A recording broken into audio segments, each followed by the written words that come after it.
Hello there, welcome back to our show. Today I'm here to talk about A Clockwork Orange, seen here in this groovy 4K edition cover that the lights were making really bright.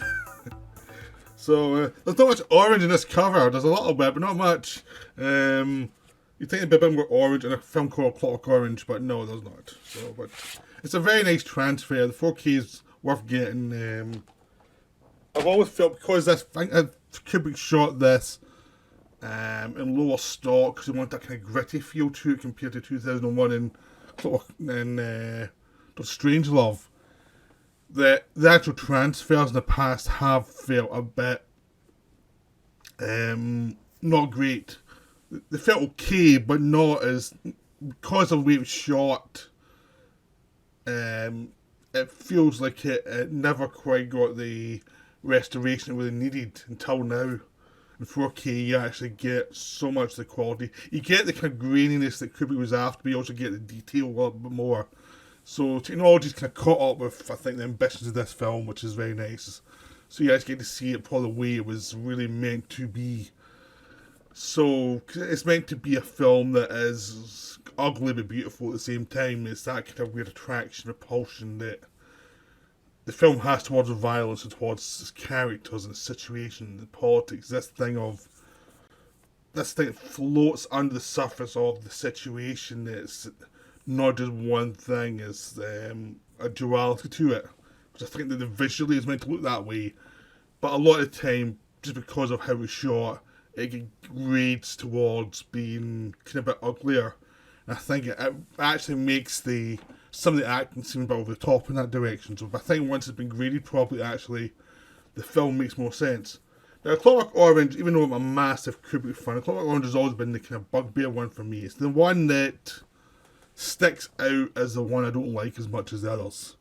It's just like, I think any director's always one film that they make that a lot of people love, and you just go, I don't get this. And then this is the one for me with that. Even though I do like it, I've always had problems with it. I liked it a lot more when I watched it again recently. But it's still not going to be in my top Kubrick, collection list or whatever. It's always going to be pretty low for me in the Kubrick, oeuvre. So, it's about obviously most people know what it's about. Who's going to watch this video know what it's about. It's about Alex, played by Malcolm McDowell, who's this young thug who gets caught in a murder, gets sent to prison, and then he's offered a chance for rehabilitation, but it means a mind control technique called the Ludovico experiment. And ultimately, he takes this experiment and realises he can no longer commit violence or he'll feel sick, and he can no longer listen to certain music, like one of his favourite songs, or he'll feel sick. So the idea is it's a mind control that will stop criminals and it will save money on having having prisons. It's a typical government thing of how do we save money? How do we avoid the real problems, but we'll find a quick fix solution? So we're not going to cause the problems that cause criminality, the economic problems, the societal issues, the way people react to each other, the way people interact with each other, the tensions that people have when they have no money, things like that. The depression of a lot of the kind of various cultures people have to live in that do not lead to a healthy environment to live in. None of that matters. No. We'll just find a way to stop them from actually being violent physically. Now, this was probably outlandish at the time and you used medicine. Probably less outlandish now. And you kind of know if the government could do this, they would do it. There's no ambiguity. They would do it. Because it's not about morality, it's about how do we save money and how do we stop people from being criminals. Oh yeah, we'll just take away their willpower.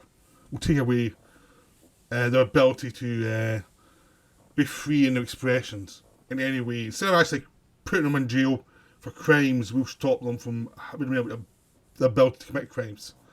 And to Burgess and his novel Clockwork Orange, this is a anathema. This is something that should not happen. It's completely, it's taking away the willpower of mankind to actually grow in a mature way and actually learn from mistakes. And it's a way to avoid the problems you're not dealing with. So the problem in this case is Alex, who loves the violence, he's an adrenaline junkie, loves the thrill of the violence, and he's a vicious little bastard, let's face it. He's terrible. He's an awful person, but a really cool lead character. And Malcolm McDowell, even though he's too old for this part when he played it, plays it perfectly, because you do get a sense of Kubrick is not after reality. Kubrick is after a heightened reality where you fill in the blanks yourself. You get a sense of the person is. You don't need it to be like a Ken Loach film, Kitchen Sink. The problem with a lot of Kitchen Sink stuff is they go so much for reality, they take away the ambiguity and the poetry of a situation or the complexity of a situation by just focusing on one part of it and saying, isn't this awful? Rather than saying, isn't this complicated and how's this janky and how's this nasty? And because Britain had a kitchen sink fetish in the late 50s and early 60s where it was all about the working classes, how they've been oppressed by the rich, which they were being. I mean, there's no way about it. But also, the fact is, a lot of these people weren't angels either. So it's the thing we get in society where this has always happened. I mean, you get this on Twitter all the time now, but it's always happened where someone's either an angel or a devil. There's no in between. I mean, everybody lives in between ultimately. People have massive complexities. And Kubrick was interested in the complexity, but not just of character, but of the society around these characters and how they interact. But he's also interested in how people caricature themselves. You get a lot of people in this film, it's all about the British establishment, how everyone's seen as a caricature in this film to a degree. And that's the problem I was talking about earlier with the film when it wasn't remastered very well, when it was too grainy, was a sense of these performances are over the top and these don't feel real in a way that is interesting. They don't feel interesting in the character, they just feel like a sitcom thing. But when it's been remastered properly the way it is now in the 4K edition, you get the kind of poetic structure of the film in a sense it is a kind of fairy story. And these people are not meant to be realistic at all. They are symptoms of their society. Like, you've got the guy in charge of the prison security, and he's obviously an ex-military guy who's such a stickler for the rules. It's his protection. That's a sense of something that was in British society at the time. It's still there, but it was really there post-war. Because a lot of people went into the war, came back out in national service, and kept people who went to national service, kept them in line, because there was lots of different people, lots of different kids from different societies to come in. Some of them were troublemakers like Alex, who they had to try and break down. So that's the kind of level of British society that's always there. And a lot of those guys went into the prison service because that suited their personality of being in control. And you've also got the oily politicians who are always going to manipulate the situation. And they're never going to tell you the full truth. Then you've got people like Alex, who's violent and also a bit of a scoundrel and is a bit vicious and will go where the wind takes him to get his way.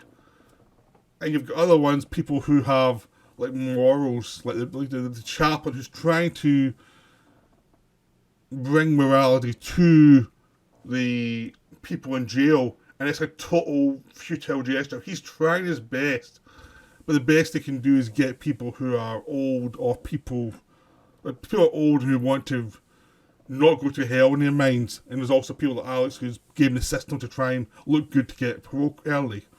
And the other ones, the career criminals, are just mocking them because they don't believe in this stuff anyway, so who cares?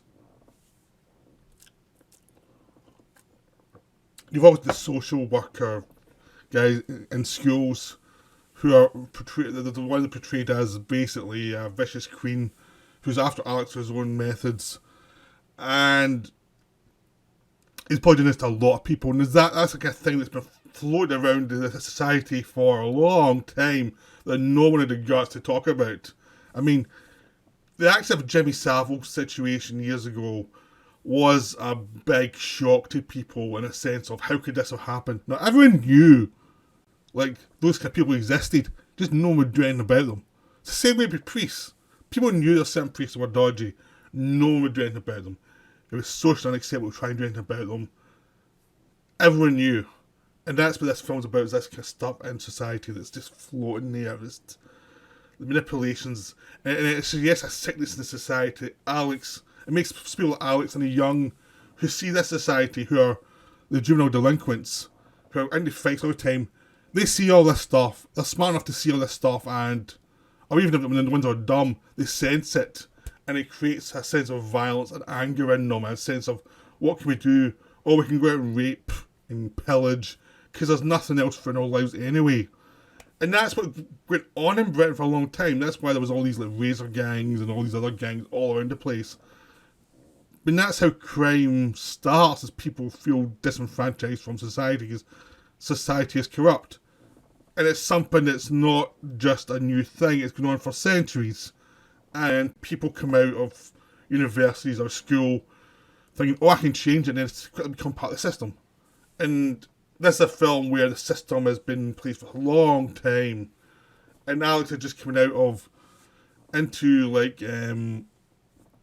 prominence, and he's just seen the system's corrupt. He's a bit of just play system as well as he can and have some fun while he can, and he goes too far because he's a psycho. He's a total psycho. This film does not mince words. He's a lunatic. He should be in jail.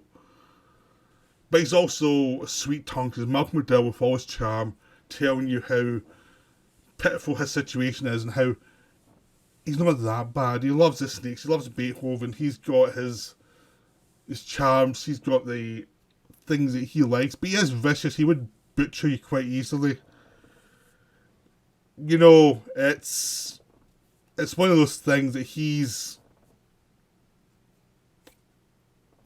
somebody should be in jail. And the fun of the film is the director knows that, the audience knows that, but everyone likes a good villain, and everyone likes a good villain punished. So it's a play around with what's our conventions in society and what's our conventions in fiction. Like, we love a good villain, we love seeing punished, and we love a good redemption story, even though it's not really a redemption story. It's a redemption story that takes place in a society that's corrupt, so the redemption is non-existent. The redemption is political because it's not real. It's just a politicised situation for people to take advantage of. That they're always taking advantage of either our fear or our hopes.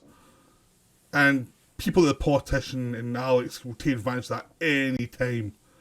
And they'll stab you back with a smile, with the charm, with the thing saying, we have the answer, don't worry. We made a few mistakes, but don't worry, we've got the answers. Now look at any political party. They all do it. No matter what side you're on, they all do this.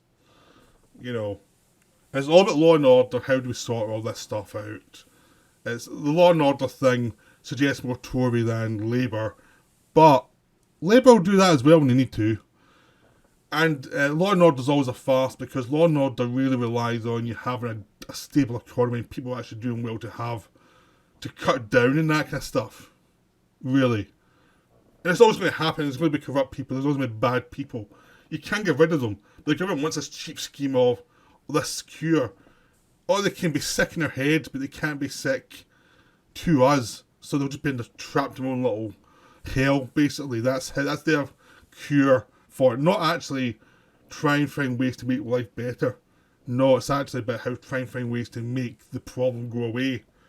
And the world here is a hell.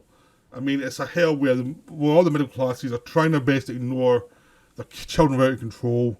They've all these new things about consumerism's going to run amok, and they've all got the latest models. So it's all very 70s, but it's also very timeless, because it's like, that's what it was in the 70s. This is what it is now. And there's lots of stuff like women with all these multicolored different colours of hair, which we get now.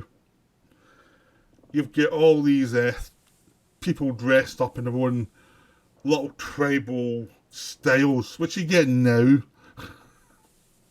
Different ways of doing it, but you get it. People dress a certain way to fit in with whoever's in. Because that's people love their tribes. There's a sense of depression and consumerism, which you get now with people buying stuff on Amazon all the time, people buying things they don't need to try and shake the fact that they're in a job they don't like, they're depressed, they don't want to be where they are. So it's like make your flat your paradise, and it all just looks tacky plastic ultimately, because it's not real. It's trying too hard, and this is a society's trying too hard to ignore the rot under their feet, because Alex's parents live in this flat they've got it all done up, and then when you leave the flat, the lifts don't work, there's gross graffiti everywhere, and no one's doing anything about it, and it's like people just shut themselves off from the world as much as they can. They can't deal with that. And there's just this sense of a society that's sick and is dying slowly, and it won't face up to anything. It would rather just endure for what it knows, like in the prison system or in the social services, and just let the corruption run, or ignore it. And people like Alex will just go mental on society and cause all this violence. And the big joke at the end is he's let out of jail. He's being cured of the prison they put him in with the technique. They take that away from him, so he's just this vicious thug again, who's just out for himself. And that's the idea of a hero ultimately in a society. I mean, there's just lots of things like that, all those ironies piling up to suggest a world that is just beyond hope. There's a lot of really good scenes in this that work very well. I mean, Patrick McGee is this socialist, writer who the government hates for pointing out all the flaws, who he gets attacked early on, and his wife gets raped by Alex, and then later on Alex turns up at his door after he's had the technique and he's been beaten up by lots of people that he's messed around with before. And of course he figures out Alex is the guy who rapes his wife and caused her death, because Alex is not always the smartest person. He starts singing in the rain, he does that during the rape scene, and he starts singing in the bath as he's in this house where he caused all this damage. So not the smartest person. And this character is portrayed, even though he's put on the side of the saner element of society, he's shown as someone who's deeply disturbed and kind of mad, and he's been driven further mad by the rape of his wife, and now he's just insane. He's overreacting to everything. He's a nervous wreck. But when you see more of his friends come over, they're trying to show themselves civilized, there's a sense of nervousness around them, as like, we're not as good as we think we are. And then the sense they're doing when they try and take out Alex and use the technique on him to actually make him commit suicide. It's that sense of the savagery below the surface of anybody who thinks they're civilized. There's a sense of a world that's just not quite as secure as it wants to be, even the ones who think they're on the side of the angels. And it's just a look at mankind and how horrible mankind can be. This is Kubrick after 2001, which was an ambiguous look at evolution. This one's about an ambiguous look at law and order, and suggests that we're kind of animals, and we're fairly horrible, and we'll just do anything we can to avoid looking at ourselves with any reality. Because it's about a film about a lot of people in different prisons of their own making, whether you're on the left or the right in this film. You're in prisons of your own making, you're in prisons of your own tribe, your own society, and you can't really escape it. You're slowly going mad wherever you are. The only person who's not going mad for a while is Alex, because he's just this force of nature who just wants to have sex and caused lots of violence. Who's into the Bible for the violence, not the healing.